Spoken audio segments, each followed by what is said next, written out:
Headphones लगा लो, क्योंकि आज की कहानी सिर्फ डराएगी नहीं, तुम्हारी आत्मा हिला देगी। एक ऐसा श्राप जो नाम सुनते ही इंसान की मौत लिख देता है। एक ऐसी माँ जिसने अपने मरे हुए बच्चे की आत्मा को बदले का हथियार बना दिया। और एक ऐसा काला जादू जिसमें लोगों के पेट से खून नहीं ब्लेड निकलते हैं। तो लाइट्स ऑफ कर दो, दरवाजा लॉक कर दो, क्योंकि आज हम उतरने वाले हैं थाईलैंड की सबसे हॉरर श्रापित दुनिया में, द आर्ट ऑफ डेविल, जहां मौत दिखती नहीं, बस अचानक तुम्हारे पीछे खड़ी मिलती है।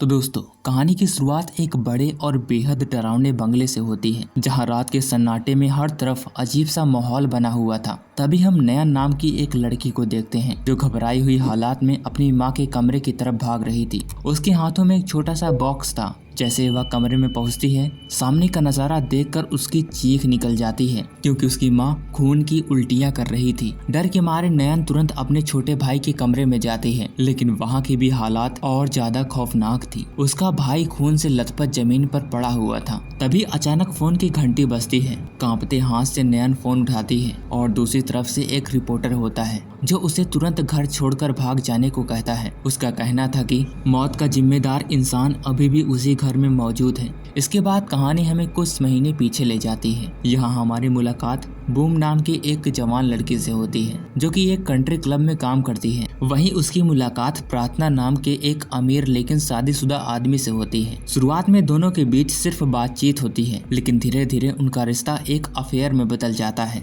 बूम को लगने लगता है कि शायद प्रार्थना सच में उससे प्यार करता है, लेकिन कुछ समय बाद जब बूम को पता चलता है कि वह प्रेग्नेंट है, तब उसकी जिंदगी पूरी तरह बदल जाती है। बूम खुशी खुशी यह खबर प्रार्थना को बताती है, लेकिन प्रार्थना के चेहरे पर खुशी की जगह गुस्सा और शक दिखाई दे रहा था। वह बूम से पूछता है, क्या यह बच्चा सच में उसी का है? इतना ही नहीं, वह बूम को चुप रहने के बदले पैसे भी ऑफर करता है। बूम अंदर से टूट जाती है, लेकिन मजबूरी में वह उससे बड़ी रकम मांगती है। पहले तो प्रार्थना गुस्सा होता है, मगर अचानक उसका व्यवहार बदल जाता है और वह प्यार का दिखावा करते हुए कहता है वह बूम को कभी अकेला नहीं छोड़ेगा। लेकिन असलियत कुछ और ही थी। अगले दिन प्रार्थना अपने कुछ दोस्तों के साथ बूम को एक सुनसान जगह पर ले जाता है। वहां जाकर उसका असली चेहरा सामने आता है। वह बूम से कहता है कि अब उसके दोस्त भी उस पर हक रखते हैं, क्योंकि उसने उनसे पैसे बहुत लिए हैं। बूम वहां से भागने की कोशिश करती है, लेकिन वे लोग उससे कहीं ज्यादा ताकतवर थे। प्रार्थना खुद खड़े होकर पूरी घटना का वीडियो रिकॉर्ड करता है, जबकि उसका दोस्त बूम के साथ बेहद बुरा व्यवहार करते हैं। उस रात के बाद बूम की जिंदगी पूरी तरह बदल जाती है। कुछ दिनों बाद बूम अस्पताल जाती है, जहां डॉक्टर अल्ट्रासाउंड के दौरान उसे बताती है कि उसके बच्चे में गंभीर समस्या है।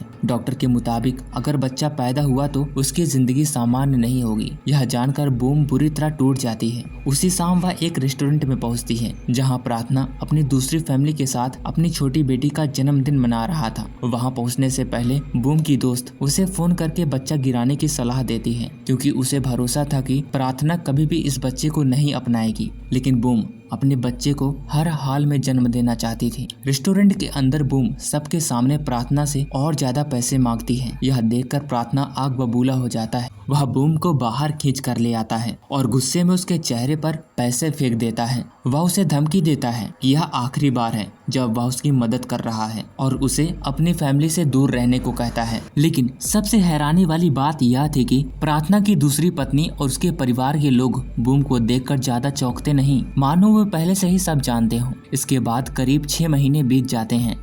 अचानक खबर आने लगती है कि प्रार्थना के सभी दोस्त जिन्होंने बूम के साथ गलत काम किया था, एक एक करके रहस्यमय तरीके से मर रहे हैं। कोई जलकर मरता है तो कोई अजीब तरह से हालात में अपनी जान गंवा देता है। यही मामला उस रिपोर्टर का ध्यान खींचता है, जो अब इन मौतों की सच्चाई का पीछा करने में जुट जाता है। इधर प्रार्थना की जिंदगी में धीरे धीरे डरावनी बनती जा रही थी। एक रात जब वह किसी दूसरी औरत के साथ था, तो अचानक उसे ऐसा महसूस होता है जैसे कोई उसके बाल जोर जोर से खींच रहा हो। दर्द इतना भयानक होता है कि वह चीखने लगता है। उसी रात उसके बंगले में अजीब घटनाएं शुरू हो जाती हैं। उसकी छोटी बेटी खिड़की से बाहर से आने वाली डरावनी आवाजों से जाग जाती है और डर कर बाथरूम में छुप जाती है। उधर उसका बड़ा बेटा अपनी गर्लफ्रेंड के साथ शराब पीकर घर लौटता है, लेकिन जैसे ही वह घर के अंदर आता है उसे अपनी गर्लफ्रेंड एक बूढ़ी औरत के रूप में दिखाई देने लगती है। वह डर और पागलपन में उसका गला दबाने लगता है। लड़की किसी तरह करके अपनी जान बचाकर भागती है, लेकिन वह बंदूक लेकर उसके पीछे दौड़ता है और गोली मार देता है। बाद में जब उसे होश आता है तब समझ आता है कि उसने जिसे मारा वह कोई बूढ़ी औरत नहीं बल्कि उसकी अपनी गर्लफ्रेंड थी।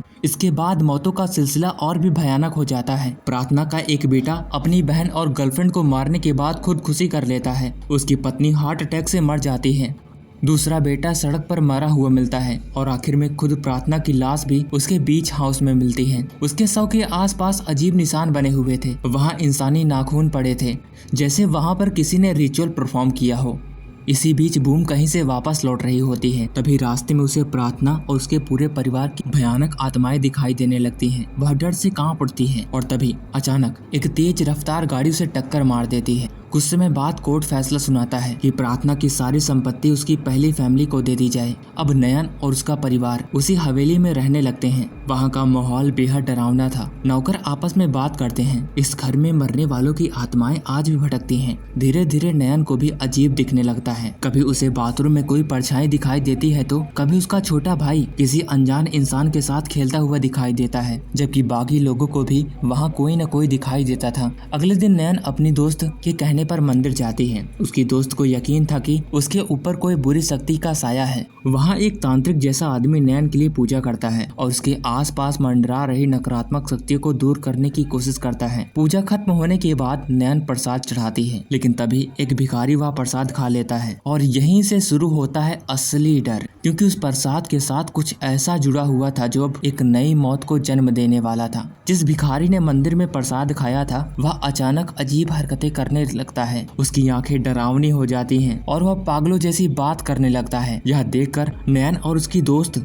को लगने लगता है कि शायद वह श्राप अब उसी भिखारी के ऊपर ट्रांसफर हो चुका है, लेकिन असली खतरा अभी खत्म नहीं हुआ। कुछ समय बाद प्रपोजल का दिन आता है। हम बूम को एक ज्वेलरी शॉप के बाहर खड़ा देखते हैं, जहां वह रूबी का इंतजार कर रही थी। जैसे ही रूबी बाहर आता है वह बूम को अंगूठी पहनाकर प्रपोज कर देता है। बूम की आंखों में लंबे समय के बाद खुशी दिखाई देती है। ऐसा लग रहा था कि मानो उसकी जिंदगी अब सही रास्ते पर लौट रही हो, लेकिन किस्मत ने उसके लिए कुछ और सोच रखा था। इसके बाद शादी का दिन आता है। पूरा परिवार शादी की तैयारी में बिजी था। प्रार्थना का दूसरा बेटा कैमरा लेकर शादी की वीडियो शूट कर रहा था। तभी अचानक उसे ऊपर की मंजिल से एक छोटा बच्चा भागता हुआ दिखाई देता है। पहले तो उसे लगता है कि वह उसका छोटा भाई है, लेकिन अगले ही पल उसका भाई उसके ठीक पास खड़ा मिलता है। यह देखकर उसके होश उड़ जाते हैं। वो अपने भाई से पूछता है क्या उसने कभी इस बच्चे को देखा है, लेकिन छोटा भाई कुछ समझ नहीं पाता। वह ऊपर जाकर देखने की कोशिश करता है, मगर वहाँ कुछ नहीं मिलता। वह इस बात को नजरअंदाज करके दोबारा वीडियो शूट करने लगता है। इधर नयन और बूम के बीच अब रिश्ता अच्छा बन चुका था। नयन ने खुद बूम की शादी की ड्रेस सिली थी। पूरा परिवार खुश था, लेकिन उन्हें जरा भी अंदाजा नहीं था कि मौत और बर्बादी उनका इंतजार कर रही है। शादी के बाद पूरा परिवार कुछ दिन एक रिसोर्ट में रहने का फैसला करता है। वहीं नयन अपने दोस्तों को बताती है कि उसे लगातार काले जादू से जुड़े अजीब ईमेल आ रहे हैं। उसकी दोस्त कहती है कि ईमेल में जो लिखा है वही करना चाहिए, क्योंकि शायद यही उन्हें बचा सकता है। नयन का छोटा भाई यह सब सुनकर काफी उत्साहित होता है। वह नयन से उन ईमेल्स के बारे में पूछता है। तब नयन बताते हैं कि ईमेल में लिखा है कि अगर कोई तुम्हारा नाम पुकारे तो कभी जवाब मत देना, क्योंकि अगर तुमने जवाब दिया तो वह बुरी शक्ति तुम्हारे अंदर आ जाएगी। उसका भाई तुरंत इस बात पर हंस देता है और इसे बकवास समझता है, लेकिन तभी जब डूबी उसे पीछे से आवाज देता है तो वह जानबूझकर बिना जवाब दिए वहां से चला जाता है। उसी दौरान उसका छोटा भाई नयन को अपनी बनाई हुई एक ड्राइंग दिखाता है। देखने में वह सिर्फ बच्चे की साधारण ड्राइंग लग रही थी, लेकिन असल में उसमें आने वाली भयानक घटनाओं का संकेत छिपा था। जल्द ही उसका दूसरा भाई पेट दर्द से तड़पने लगता है। हालत इतनी खराब हो जाती है कि उसे अस्पताल ले जाना पड़ता है। डॉक्टर जांच के बाद बताते हैं कि उसकी हालात बेहद गंभीर है। एक रात नयन को अपने छोटे भाई के कमरे से अजीब आवाजें सुनाई देती है। जब वह अंदर जाती है तो वहाँ का नजारा देखकर उसकी सांसें रुक जाती हैं। पूरा कमरा कीलों और ब्लेड से जैसी चीजों से भरा पड़ा था। ऐसा लग रहा था कि जैसे किसी ने काले जादू की कोई भयानक रस्म की हो। और कुछ ही महीने बाद उसका दूसरा भाई मर जाता है। डॉक्टर इसकी वजह बीमारी बताते करते हैं, लेकिन नयन को यकीन था कि इसके पीछे कोई अलौकिक ताकत है। भाई की मौत के बाद रिपोर्टर नयन से मिलने आता है। वह बताता है कि उसे पूरा शक है कि उनका परिवार श्रापित है और अगला निशाना शायद नयन खुद हो सकती है। रिपोर्टर अपनी रिसर्च दिखाता है, जिसमें उसे पता चलता है कि प्रार्थना की मौत के बाद यह श्राप धीरे धीरे परिवार के बाकी लोगों तक ट्रांसफर हो रहा है। पहले तो नयन को उसकी बातों पर विश्वास नहीं होता, लेकिन फिर रिपोर्टर उसे अपनी एक डरावनी कहानी बताता है। वह कहता है कि कुछ समय पहले उसके पेट में डॉक्टर को अजीब चीज दिखाई दी थी, लेकिन ऑपरेशन के दौरान वहाँ कुछ नहीं मिला, मानो वह चीज इंसानी शरीर के अंदर गुम हो गई हो। उधर रूबी को भी लगता है कि वह बीमार होने वाला है और वह लगातार बीमार ही रहता है। एक दिन उसके लिए एक धार्मिक रिचुअल किया जाता है, जहाँ लोग उसकी सलामती की प्रार्थना कर रहे थे।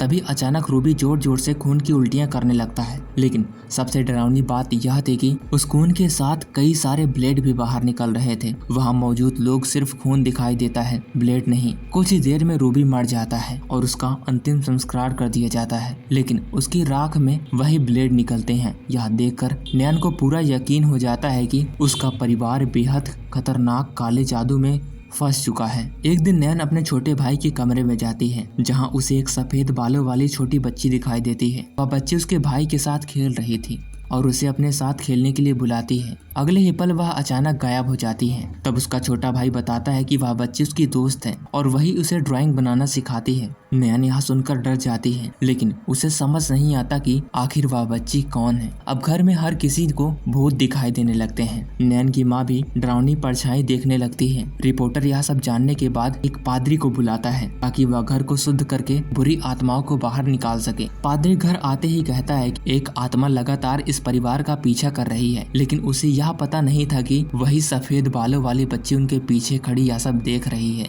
इसके बाद रिपोर्टर के साथ भी अजीब घटनाएं होने लगती हैं। एक दिन नहाकर वह बाहर आने पर देखता है कि बाथरूम के सारे कांच टूटे पड़े हैं। एक टूटा हुआ कांच का टुकड़ा उसके पैरों में भी घुस जाता है। तभी उसे अस्पताल से फोन आता है और वह चौंकाने वाली बात सुनकर घबरा जाती है। उसी पल उसे अपने पैरों के अंदर कुछ हिलता हुआ महसूस होता है। दर्द से पागल होकर वह अपने चाकू से अपने पैरों की चमड़ी काट देता है और फिर उसके पैर के अंदर वही टूटा हुआ कांच निकलता है जो पहले उसके पैर में घुसा था। ऐसा लग रहा था मानो वह चीज उसके शरीर में अभी भी जिंदा हो। सच्चाई धीरे धीरे सामने आने लगती है। पता चलता है कि बूम कभी माँ बहन नहीं बन सकती थी, क्योंकि एक्सीडेंट में उसका बच्चा मर चुका था। डॉक्टर ने पहले ही उसे कह दिया था कि यह बच्चा सामान्य नहीं होगा, लेकिन फिर भी बूम ने उसे जन्म दिया। जब उसका बच्चा मर गया तो उसके अंदर बदले की आग जल उठी। वह अपने मरे हुए बच्चे की लाश को एक तांत्रिक के पास ले गई, जिसने उस बच्चे की आत्मा को एक बॉक्स में बंद कर दिया। और तभी सबसे बड़ा खुलासा होता है कि अब तक जो सफेद बालों वाली बच्ची सभी को दिखाई दे रही थी, वह कोई और नहीं